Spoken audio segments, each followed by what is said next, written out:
दोस्तों, मैंने जिस तरह से पुराना वीडियो में बताया कि मेरी पुरानी चैनल सिर्फ नाम की वजह से मुझे नई चैनल क्रिएट करने की ज़रूरत आ पड़ी, क्योंकि पुरानी चैनल म्यूजिकल मूवमेंट्स हो यानी कि कुछ जादू या ऐसे खेल सर्कस जैसे वीडियो बनाने के साथ किसी को अनुमान है, किसी को राजनीति या पॉलिटिकल के बारे में वीडियो बनती है।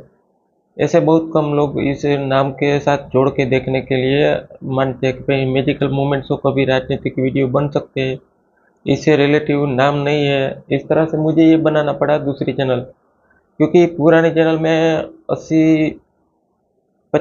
83 सब्सक्राइबर है, इसमें सिर्फ दो 10-12 सब्सक्राइबर है। तो आई होप कि आप समझ गए हो कि दूसरी चैनल सिर्फ नाम की वजह से बनानी पड़ी। ये सिर्फ पॉलिटिकल रिप्रेजेंटेशन करे, इसकी ज़रूरत आ पड़ी, तब जाके नए दूसरी चैनल बनाई है। आशा करता हूँ आप समझ गए होगे।